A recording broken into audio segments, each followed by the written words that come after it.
fa illam tajidu ma'an, apa terusnya? Fatayammamu sa'idan tayyiban. sa'idan. Tuh sa'id itu. Sa'id dari kata so'ada. So'ada artinya naik, membumbung. Maka lift bahasa Arabnya mis'ad. Ainal mis'ad. Isim alat. Alat naik. Itu dari kata so'ada. Padahal ayatnya tayamum loh. Kok ada lift segala? Oh, so'idan itu abu. Abunya bukan abu yang diinjak. Abu yang berterbangan. Tuh, maka dipakai so'idan. Itu akurasi penempatan kata bukan cuma fasih, tapi kemudian nanti disebut baligh. Kalau saja Allah bilangnya fatayammamu turoban, maka orang Indonesia pergi haji naik pesawat pada bawa abu seember. Kenapa? Buat tayamum. Ya tidak. Kan luar biasa itu. Untung sekali. Nama Allah itu 99. Tapi ketika untuk membantah tuduhan bahwa dia dianggap punya anak oleh umat Nabi Isa, Isa anak Tuhan. Umat Nabi Musa, Uzair anak Tuhan. Oleh sekelompok sempalan Sobiin, itu malaikat anak perempuan Tuhan. Maka dia tampilkan, saya nggak beranak. Bagaimana saya bisa beranak? Saya pori-pori aja nggak punya. Pori-pori nggak punya itu namanya padat. Apalagi lubang buat keluar anak. Maka dia tampilkan nama Allahus Samad. Allah ada. Aku ini padat. Gimana kalian tuduh punya anak? Oh, itu luar biasa fasih. Balighnya. Itu. Oke, itu fasahah. Nah, judulnya yang sekarang itu syurutu fasahatil kalam. Ada orang berbicara. Berbicara tentu dengan kalam. Kalamnya kategorinya fasih apa enggak? Maka dilihat syarat-syaratnya. Apa syarat-syarat sebuah kalam itu fasih? Gitu. Pertama, ayyakunal kalam saliman min tanafuril kalimat. Syarat pertama kalam itu fasih, yaitu dia selamat ya dari apa yang namanya tanafurul kalimat. Tanafurul sering lari. Kalimat maksudnya makhraj kalimat ini sama kalimat ini susah disebutin, berdekatan makhrajnya. Itu namanya tanafurul kalimat. Kalau fasohatul kalimat sebelumnya ada tanafur juga, namanya tanafur huruf. Antara makhraj satu huruf dengan huruf lainnya berdekatan. Membuat susah, itu namanya tanafur huruf. Kesulitan di sini pada tanafurnya bukan pada huruf, tapi pada kalimat. Oke, insya Allah nanti diberi contoh. Itu dia tanafur. Apa itu? Tanafur kalimah huwa wasfun fil kalam. Tanafur kalimah adalah keadaan suatu kalam yujibu siqalahu ala lisan, yang berat diucapkan oleh lidah. Wa usran nutki, sulit diucapkan. Kakaulihi nih. Fi raf'i. Habis i'ar, itu susah. Fi raf'i arsyis syar'i misluka yashra' walaysa kurba qabri harbin qabru. Oh, itu susah. Susah mengucapkannya karena makhraj satu kalimat dengan makhraj kalimat lain karena bersinggungan, berdekatan, sehingga susah. Dan adanya pada kalimat bukan huruf, maka disebut tanafurul kalimah. Ini disebut kalam tidak fasih. Tidak fasih. Saya ulangi. Fi raf'i arsyis syar'i misluka yasra. Walaysa qurba qabri harbin qabru. Karimun mata amdahhu wal waro. Wa idza ma lumtuhu wahdi. Nah, jangan diartiin. Ini tak diketahui ini yang ngomongnya. Di mana buku-buku balaghah yang klasik cerita tentang tanafur kalimat, ini dia contohnya. Fi raf'i arsyis syar'i misluka yasra. Dalam meninggikan aras, puncak aras tinggian syar'i, syariat, misluka yasra, seperti engkau memulai.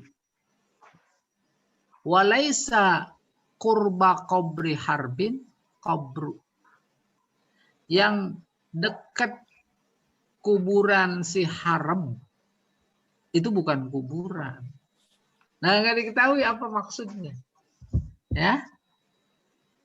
Tetapi bahwa ini sebagai contoh tanafur kalimat pas. Iya. Karimun, dia seorang yang mulia.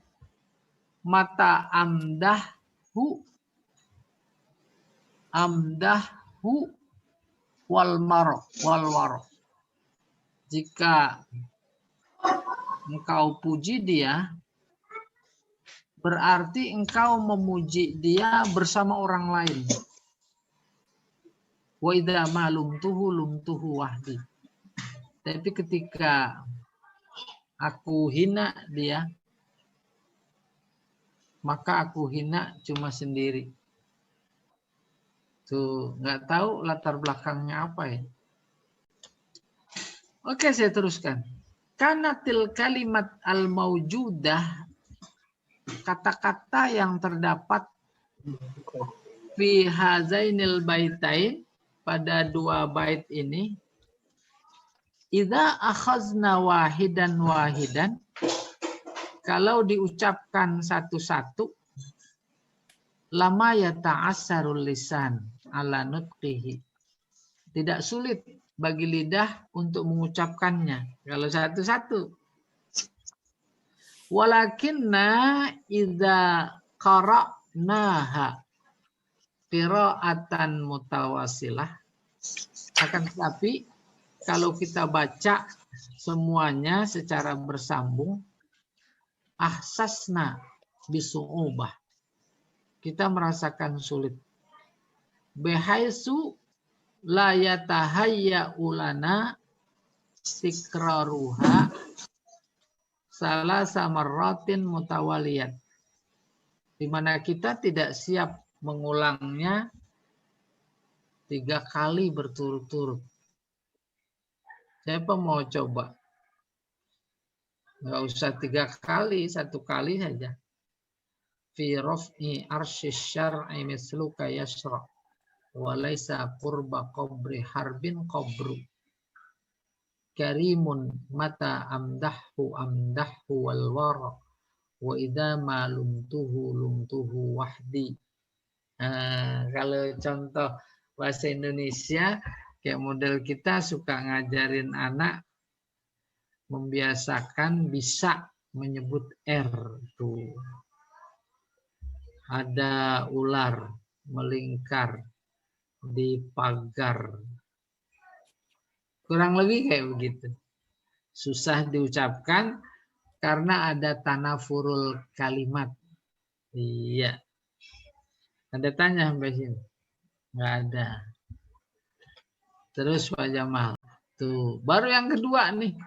sebuah kalam itu dianggap fasih ayyakuna saliman min du'fit ta'lif. Kalam itu dikatakan fasih kalau selamat dari du'fit ta'lif. Itu istilah teknis. Du'fi artinya lemah. Ta'lif susunan. Susunan paham insya Allah ya. Fi'il, fa'il, maf'ul.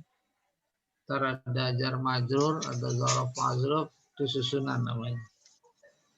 Tuh. Nah, kalau itu tak sesuai maka lemah. Ini dijelaskan. Du'fut ta'lif huwa kaunul kalam ghairu jarin alal qanunin nahwiyil masyhur.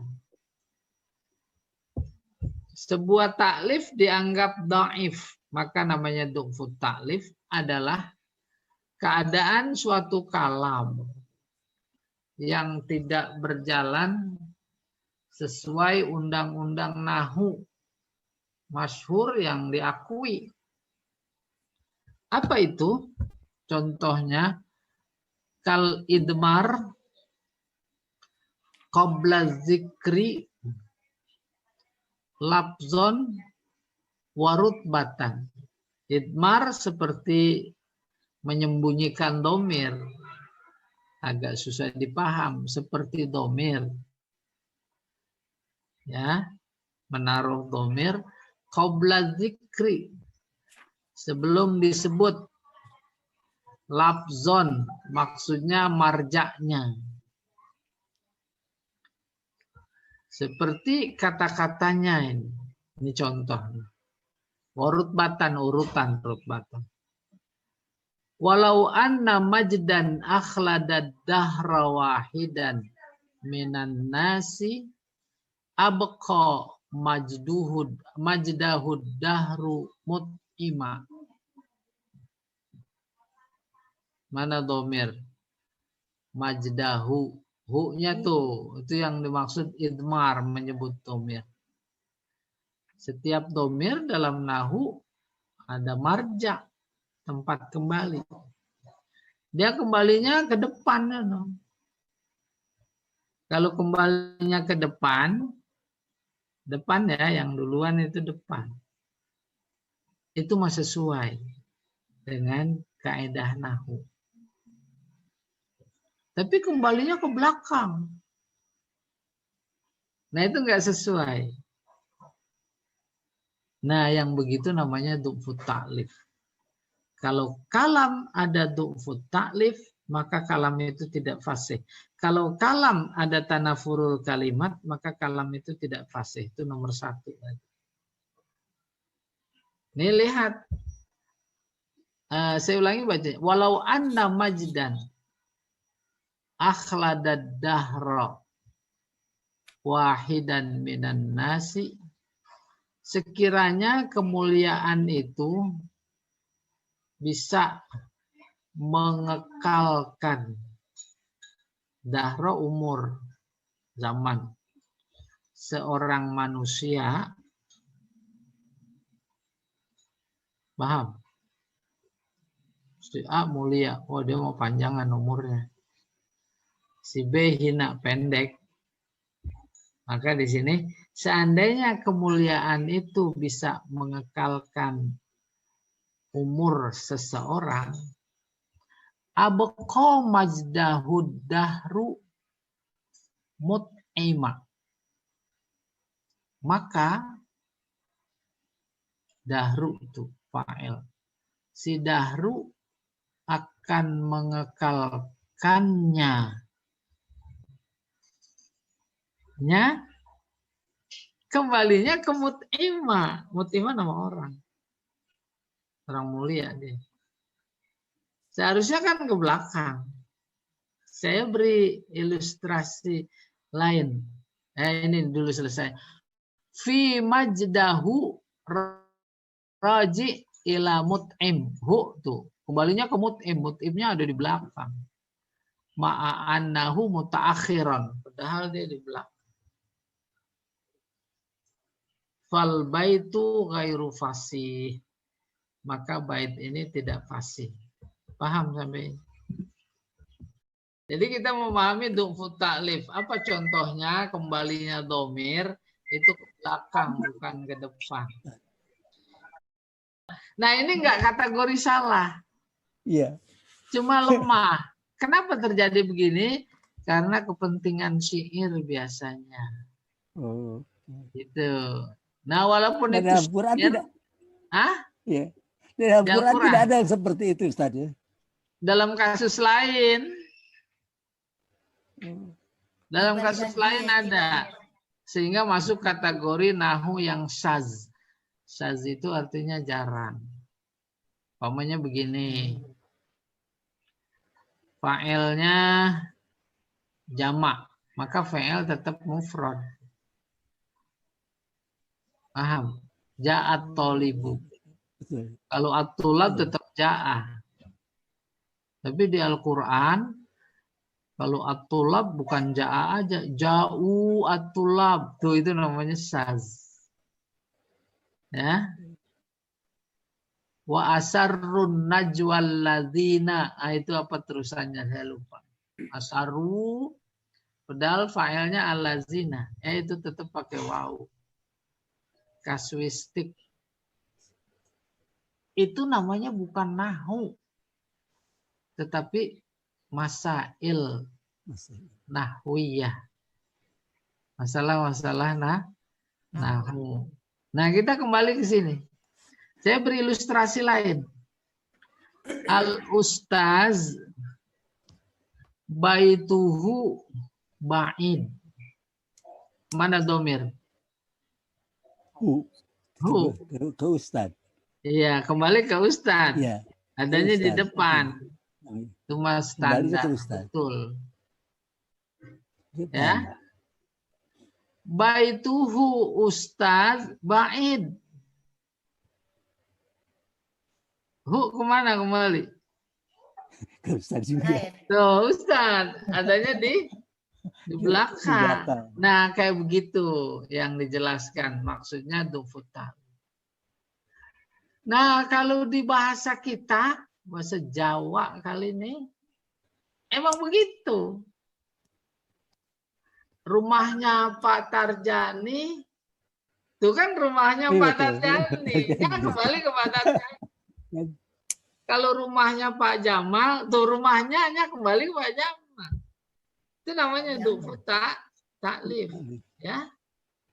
Istrinya Pak RT, artisnya kemana kembalinya? Ke Pak RT. Pak RT, adanya depan belakang. Adanya depan belakang. Di belakang. Tuh, saya khawatir salah, nanti dikata di depan lagi. Nah, itu tuh itu namanya dufu taklif. Rumahnya Pak Lurah, hanya kembali ke Pak Lurah. Ya, kan itu? Iya. Iya, itu namanya dufu taklif. Kita kembali, kalau ada kayak begitu dalam bahasa Arab, namanya dufu taklif. Kalam, kalau ada dufu taklifnya, tuh menjadi tidak fasih. Kenapa tidak fasih? Susah dipaham. Susah dipaham tuh nggak fasih. Iya. Berikutnya Pak Jamal. Yang ketiga, syaratnya ayakunal kalam saliman minat ta'kid lafzi wal maknawi. Kalam itu disebut atau dikategorikan fasih apabila selamat dari takkid. Baik lafzi maupun maknawi. Takkid tuh. Huruf asalnya ain qaf dal. Maka sama dengan akidah. Akidah itu ruwet. Nah, karena satu sama lain saling mengikat. Barat benang kusut. Itu ruwet takkid. Kalau ada kalam, lafaznya ruwet, nggak fasih. Lafaznya tidak ruwet, tapi maknanya yang ruwet, itu nggak fasih. Nah, itu takkid. Maknanya takkid dulu. Pada mulanya di samping ruwet yang dikandung oleh makna takkid juga mengikat. Karena mengikat maka jadi ruwet. Ada seutas tali, bungselannya banyak. Ke kiri, ke kanan, ke atas, ke bawah. Ruwet apa enggak? Ruwet. Kenapa? Banyak ikatan. Ikatan itu bahasa Arabnya akdun, akad. Akad jual beli. Terikat, udah dibeli jangan dibalikin lagi. Akad nikah, ngikat. Itu yang ngikat Allah loh. Mana ada ikatan yang lebih kuat dari ikatan Allah. Oleh karena itu, kalau terus ditelusuri lewat pendekatan itu, cerai itu jadi haram. Maka menjadi luar biasa gegabah memaknai abghadul halal indallah at-tolak. Talak itu halal. Seminggu nikah, besok cerai. Itu mah paham artis. Nah, kemudian kembali ke akidah. Akidah itu ikatan kuat luar biasa antara seorang hamba dengan Allah. Talinya apa? La ilaha illallah. Itu diikat kuat sekali, nggak bisa dia lepas, nggak bisa sampai mati. Sejatuhnya, kemudian pindah. Kan itu luar biasa. Gegabah sekali. Boleh jadi yang ngikat itu membuka sepihak, marah nggak yang ngikat? Marah. Seenaknya aja buka ikatan aku dengan karena uang, dengan karena perempuan, karena jabatan, umpamanya. Bayangkan marahnya yang ikat. Yang ikat Allah. Oke, pada saat yang sama akidah adalah ikatan, dia juga luar biasa ruwetnya. Yang makna standar cerai itu halal karena hadisnya begitu. Abghadul halal, halal yang paling dimurkai, halal tapi dimurkai. Dari situ saja udah punya indikasi makna haram. Nikah dulu apa akidah dulu? Soalnya dua-duanya rumit ini. Tetapi pada saat yang sama dua-duanya penting dalam artian bahasa. Akidah punya arti ruwet ini dulu. Ini lihat. Di satu sisi mengikat, di sisi lain ruwet begini. Objek berpikir manusia yang sering diperintahkan dalam Al-Quran lewat sindiran afala taqilun, itu nyuruh afala tatadabbarun, afala tatafakkarun, itu nyuruh mikir. Seperti dulu pernah disinggung tentang la'alla, mikir dong, mikir apa yang dipikirkan. Objek berpikir kalau mau berubah, ya ada perubahan, itu cuma 3. Yang pertama, berpikir tentang alam semesta. Bahasa Arabnya kaun. Yang kedua, tentang manusia. Sebab jin, setan, malaikat bukan objek berpikir. Manusia pikirin dirinya sendiri. Yang ketiga, tentang hidup. Cuma itu 3 objek berpikir. Maka kita fokus 1. Kita berpikir tentang hidup. Bagaimana berpikirnya? Yaitu dengan bertanya. Dari mana? Apaan itu hidup? Hidup dunia yang sekarang sedang dialami. Dari mana kehidupan dunia? Siapa yang memberikan kehidupan dunia? Itu berpikir tentang hidup. Apa ada kehidupan sebelum kehidupan dunia? Apa ada kehidupan setelah kehidupan dunia? Apa ada hubungannya antara kehidupan dunia dengan kehidupan sebelum kehidupan dunia? Apa ada hubungannya antara kehidupan dunia dengan kehidupan setelah kehidupan dunia? Apa ada hubungan sebelum kehidupan dunia dengan setelah kehidupan dunia? Ruwet apa enggak? Ruwet. Siapa bisa? Nah, itu namanya Uqdah. Tak ada yang mampu membuka keruwetan tali yang kusut itu kecuali satu. Apa itu? Akidah. Pecah semua itu. Dengan kunci namanya akidah. Apa isi akidah? Di luar segala keruwetan yang ada zat yang namanya Allah. Yang memiliki semua kehidupan. Bahkan memberikan kehidupan. Baik kehidupan sebelum dunia, maupun kehidupan dunia, maupun setelah kehidupan dunia. Selesai. Itu hubungannya. Akidah sebagai ikatan dan keruwetan. Dalam konteks bahasa, kalau ada susunan kalam kayak begitu ruwet, kalam itu tidak fasih. Tidak fasih. Kalau ketidakfasihan akibat ruwetan lafaz, maka takkidnya lafzi. Nanti akan dijelaskan. Kalau keruwetannya dari aspek makna, itu namanya takkid maknawi. Selesai. Saya menjelaskan takkid. Ruwet kayak begitu. Kita dalam konteks keseharian rumah tangga yang luar biasa ruwet, itu juga kadang-kadang keluar kata ruwet. Wah, ruwet lah. Si itu nuntut, si ini nuntut, si itu nuntut. Wah, pusing. Nah, sedikit ini kebetulan tadi terkait dengan nikah cerai. Cerai aja. Nikah itu ikatan, yang ikat siapa? Allah, luar biasa kuat. Tidak ada yang mampu memutuskan.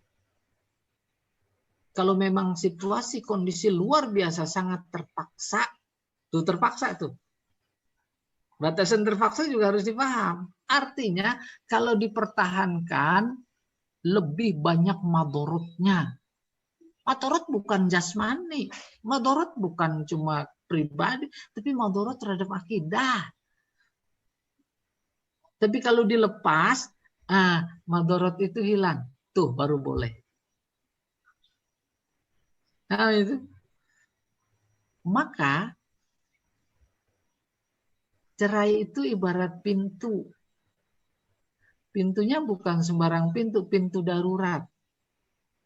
Di pesawat ada pintu darurat. Bisa digunakan, tidak dalam kondisi darurat. Ya bisa. Tuh kayak begitu gambarannya. Maka kalau itu pintunya pintu rumah, itu pintu digembok. Pintu cerai digembok. Anak kuncinya bukan disimpan, tapi dibuang di laut. Akhirnya ada kondisi yang membuat harus cerai.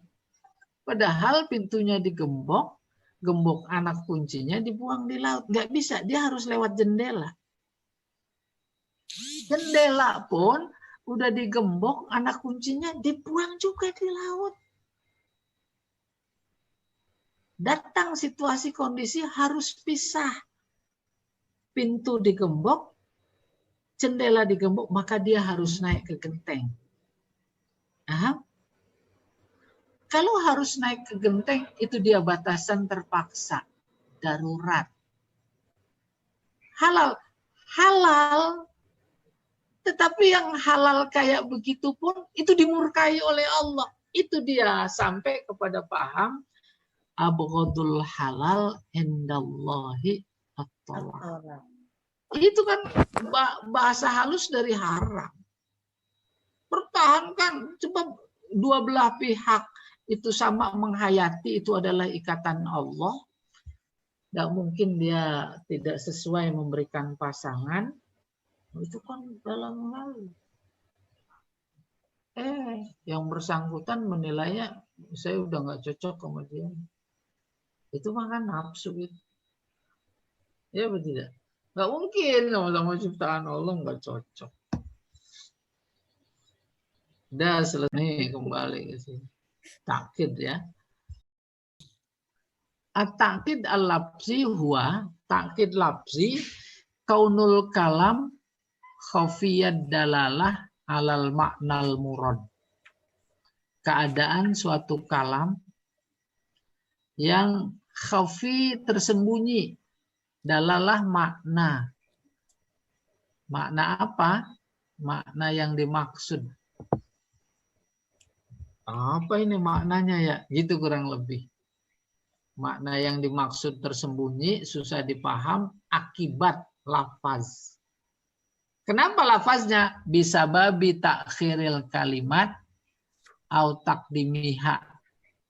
Dengan sebab membelakangkan beberapa kalimat atau mendahulukannya an mawatini hal asliyah dari tempatnya yang semestinya.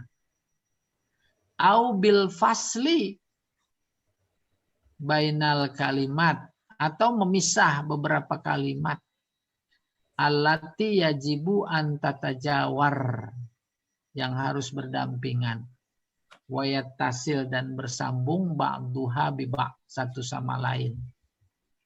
Terjadi kayak begitu. Itu namanya takkid lafzi. Kalau ada kayak begitu itu kalam tidak pasti. Ini dikasih contoh. Ma qara'a illa wahidan Muhammadun ma'a kitaban akhihi.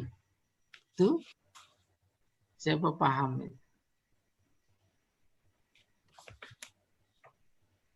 Tidak membaca kecuali seorang atau satu. Muhammad bersama kitab saudaranya. Kalau belajar bahasa Indonesia namanya menyusun kalimat. Ya dah? Kalimat diacak-acak, suruh sempurnakan, susun sesuai dengan urutan, maka memberi makna bagus, sempurna. Nah, saat kalimat-kalimat yang ada diacak-acak, itu susah dipaham, ruwet. Dalam istilah teknis balaghah namanya takkid, ruwet. Itu kayak ruwet pikiran. Ada tanya sampai sini. Ini yang benar. Ma qara'a Muhammadun ma'a akhihi illa kitaban wahidan. Tuh gitu. Dipaham. Oke, sebagai anu saja. Bukti contoh dari takkid lafzi. Ya, berikutnya, Pak. Apa itu takkid maknawi? Takkid maknawi huwa kaunul kalam khafiyad dalalah alal maknal murad. Keadaan suatu kalam yang tidak diketahui khafi itu. Makna yang dimaksud. Kenapa emang bisa babi? Dengan sebab istiqmalil majazat. Dengan sebab menggunakan majaz. Awil kinayat atau kinayah. Allati la yufhamul murad yang tak dipaham maksudnya. Kita belajar majaz. Majaz semakin tinggi semakin indah. Majaz semakin tinggi semakin indah. Itu yang standar, yang umum. Itu mah tetap indah. Tapi ada majaz digunakan yang tidak standar. Nggak berlaku umum. Itu yang masuk kategori takkid maknawi. Kita lihat ini. Nasaral maliku al-sinatahu. Raja menebarkan al-sinah. Itu artinya lidah. Dari kata lisan. Ini nggak umum. Jadi orang, apaan maksudnya? Padahal maksudnya mata-mata. Andai kata saja kalimatnya berbunyi Nasarul maliku uyunahu. Uyun mata. Mata-mata. Itu kan majaz itu. Budaya kita begitu, mata-mata. Bukan matanya yang disebar, tapi orang-orangnya itu majaz. Dan ketika mata-mata itu diarabkan menjadi uyun, majaz, itu mudah dipaham. Yang dipakai di sini lidah. Tuh, ini namanya takkid makna. Tidak fasih. Ya. Saya belum ketemu tuh bandingan dalam budaya Indonesia. Ya. Pamannya kaki tangan. Kaki tangan itu udah dipahami itu. Umum itu. Dia kaki tangan. Dia tangan kanannya. Nggak ada tangan kiri. Kemudian dijumpai. Oh, kalau dia mau tangan kirinya presiden. Nah, itu jadi ruwet. Ruwet maknanya gitu. Namanya takkid. Maka itu tidak fasih. Iya. Mata keranjang. Itu dipaham apa enggak? Paham, umum. Umum itu. Tapi kalau udah disebut mata apa gitu. Tapi yang semakna dengan mata keranjang. Dia nyebutnya mata bongsang. Oh, mata bongsang. Bongsang, Ustaz Betawi bongsang. Iya. Sinonimnya boleh lah. Lah kan apa? Ada kan hidung belang. Umum itu. Terus mau dipakai yang lain, tapi maksudnya itu tidak umum. Itu namanya takkid maknawi. Ya, kurang lebih begitu. Takkid. Maka kalam menjadi tidak fasih. Nih, fastimalu kalimat lisan, menggunakan kalimat lisan lil jasus. Jasus artinya mata-mata. Fala tajassasu, yang mencari-cari kelemahan. Oh, buzzer ya. Yang ini fastimalu kalimat lisan, menggunakan kalimat lisan lil jasus. Untuk mata-mata ghairu fasih, tidak fasih. Kenapa? Li khafai dalalatiha, karena tersembunyi maknanya. Wali anna kalimat lisan tutlaqu ahyanan, sebab kata lisan dimaksudkan, diucapkan tutlaqu, wa yuradu biha al-lughah. Iya. Kalau disebut kata lisan, umumnya dimaksudkan adalah bahasa. Mislu qauli ta'ala wa ma arsalna mir rasulin illa bilisani qaumi. Iya. Tuh. Ai bilughati qaumi. Dipakai kata lisan untuk mata-mata. Itu membuat makna menjadi tersembunyi, susah. Berikutnya, Pak. Tentang fathah atau fasih ini, apakah bersangkutan dengan diksi, pemilihan kata-kata yang sifatnya sastrawi atau tepat sesuai seperti yang tadi itu mengenai tayamum menggunakan kata terbang. Apakah itu termasuk dalam diksi gitu Pak Yai, pemilihan kata? Yang kedua, pertanyaan kedua adalah, kalaupun Al-Quran mengandung sajz atau mirip dengan tanafarul atau takkid, apakah hal itu bisa diselesaikan maknanya dengan tafsir isaroh seperti Ibnu Abbas menafsirkan surat Al-Insyirah tentang sudah dekatnya wafatnya Rasulullah. Padahal di situ sama sekali tidak tercantum tentang wafatnya Rasulullah. Tapi ketika idza ja'a nasrullahi wal fath, maka Ibnu Abbas menyimpulkan bahwa sudah dekat waktunya Rasulullah untuk wafat. Bagaimana Pak Yai? Al-Quran dari sekian kalam yang paling fasih. Tidak ada yang tidak fasih. Baik dari aspek lafaz maupun dari aspek makna. Jika di sana perlu ditafsirkan, serta-merta bukan berarti tidak fasih karena tidak ditangkap maknanya. Malah justru itu menambah kefasihan Al-Quran.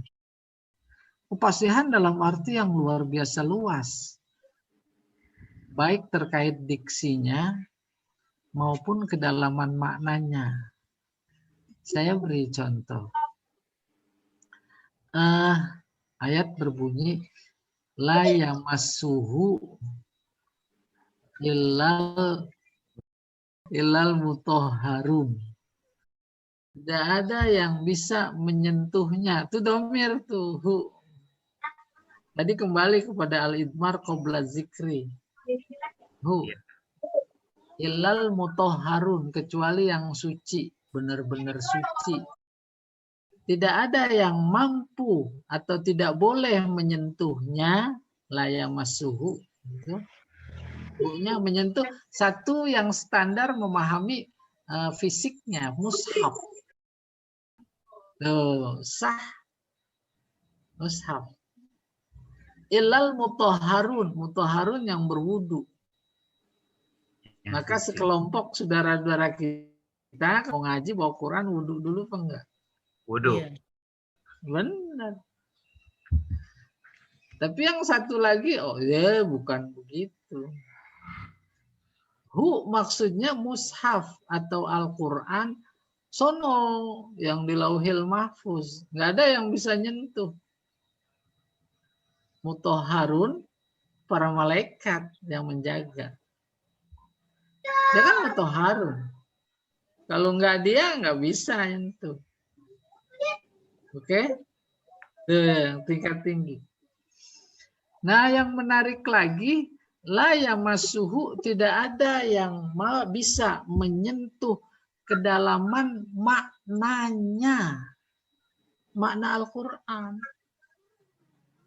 Illal mutahharun, kecuali mereka-mereka yang mendalam ilmunya. Mutahharun maknanya rosikhun. Seperti Ali Imran ayat 7. La ya'lamu ta'wilahu illallah. Warrosikhun, itu yang dalam ilmunya. Nah, itu kan udah tercakup antara diksi dan kedalaman makna yang sangat-sangat dipaham sekali ketika dijelaskan. Maka nggak ada yang nggak fasih. Semuanya fasih. Apalagi sih fasih dalam artian standar. Al-Quran fasih dan jelas maknanya. Kalau kita merasa, oh ada yang nggak fasih, itu nyuruh kita untuk fasih. Oh nggak ada yang nggak bisa disentuh mana, nah itu nyuruh kita belajar, ya betul tidak? Yang sadz tadi Pak Yai, yang sadz kalau ada yang sadz.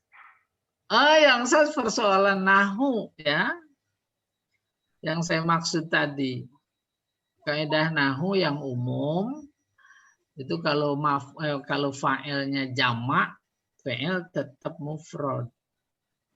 Tetapi dijumpai ada di Al-Quran. Nah, itu menurut kacamata dia. Itu? Agak apa-apa. Maka itu dalam pandangan nahu, itu maksudnya nahu syaz. Menggali maknanya bagaimana dengan sadz itu? Tidak memberi pengaruh pada makna. Akhir yaitu si mutakalim. Kapan seorang mutakalim dianggap fasih? Fasohatul mutakalim itu fasih. Baru dijelaskan. Fasohatul mutakalimi ya. Seorang mutakalim itu dianggap fasih apabila dia memiliki malakah. Saya ulangi. Kefasihan seorang mutakalim adalah malakatun yaqtadiru biha alat ta'bir anil maksud itu dulu. Malakah artinya kemampuan. Kemampuan seseorang yang dengan kemampuan itu dia bisa mengungkapkan maksud. Maka fasih itu.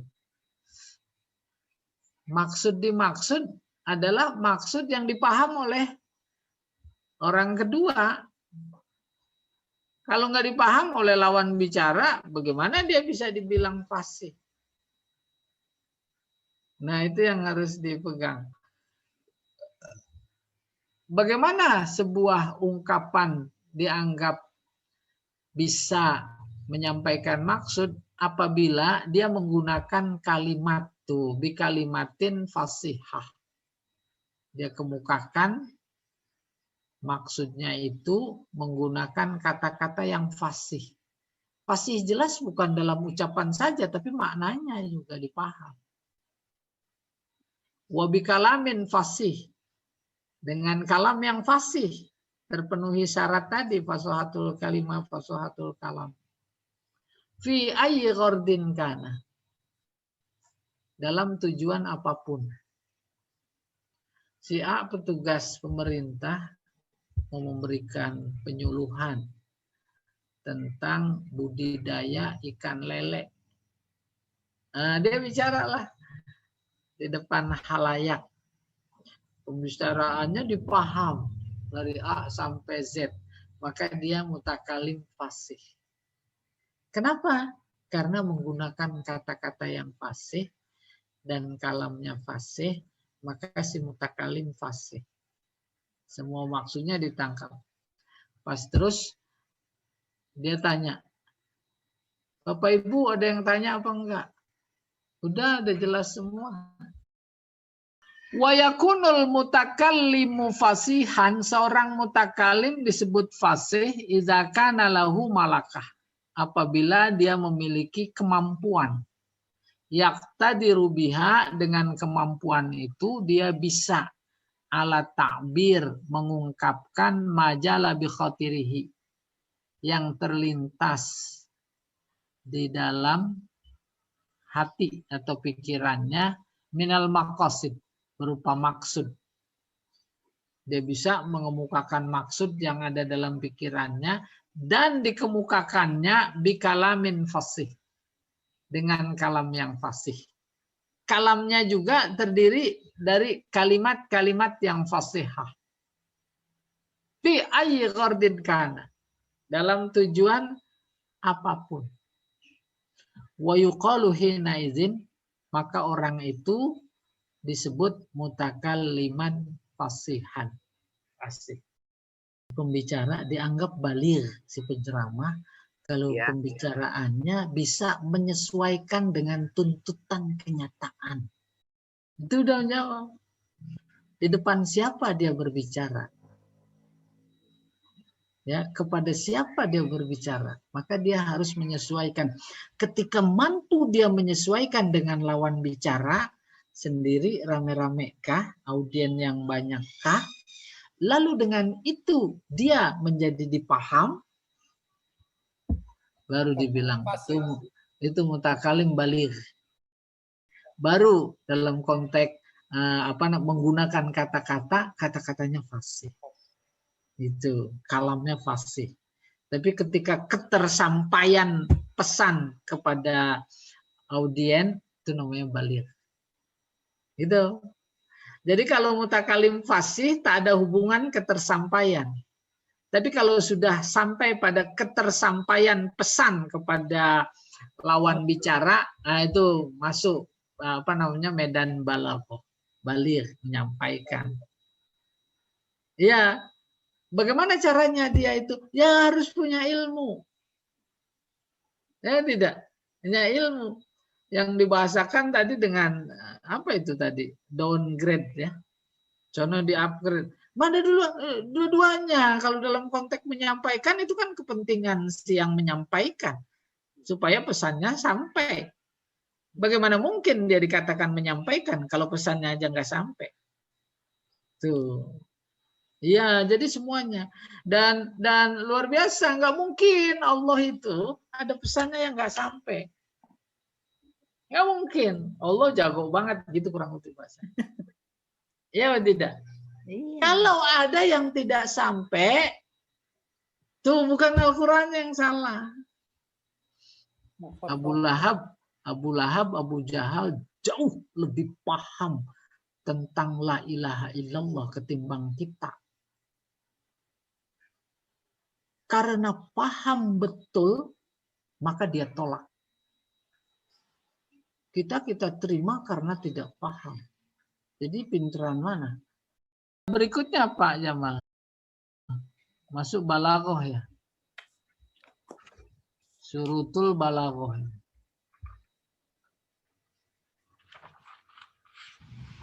Ada, saya coba ulang sedikit. Ketika menyebut fasohah, maka mainstreamnya ya, ada pada kata, ada pada kalam, ada pada mutakalim. Tapi kalau balaghah hanya ada pada kalam dan mutakalim.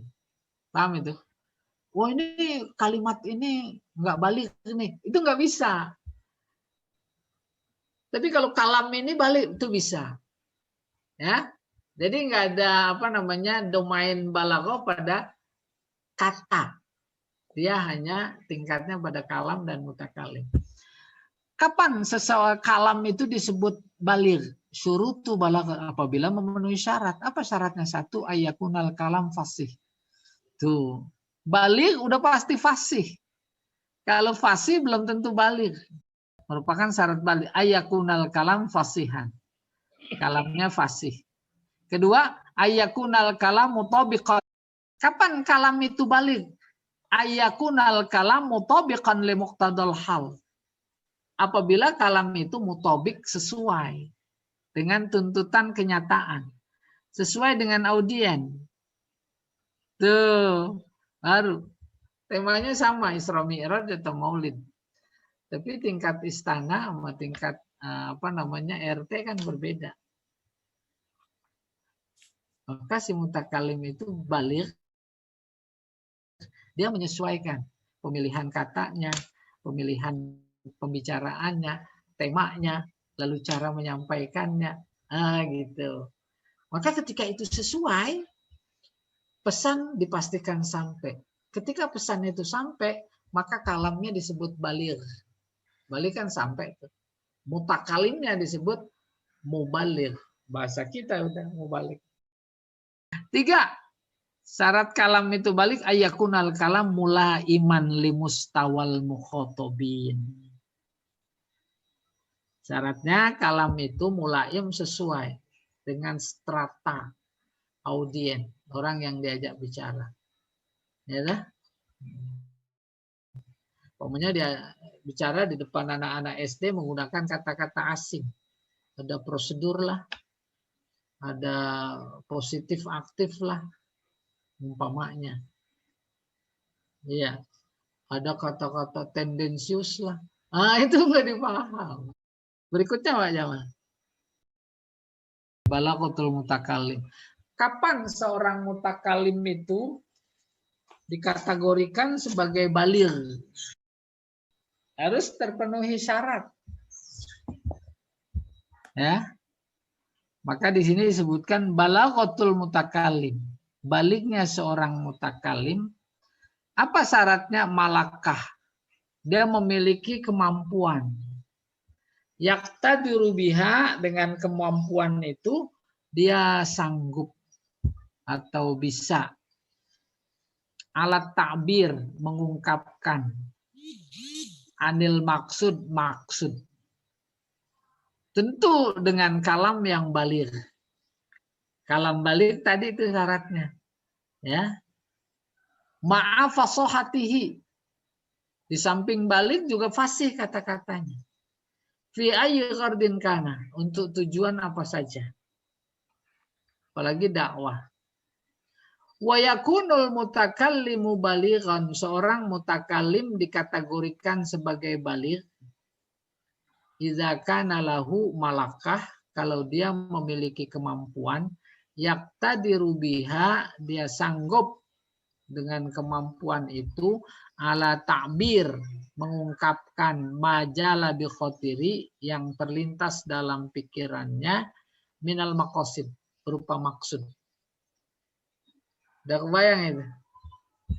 Ada sebuah keluarga mau datang melamar ke keluarga yang lain. Tuh lihat tuh. Suka nyari ustadz. Kenapa? Dia yang dianggap mampu mengemukakan maksud.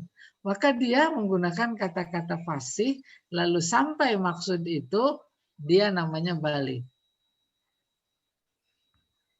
Nah, tuh mengemukakan itu sebagai maksud tablighihi, dan menyampaikannya bikalamin balighin fasihin, dengan kalam yang balik, yang fasih. Wa yuqalu hina idzin, saat itu dia dikatakan mutakalliman balighan, seorang mutakalim yang balik.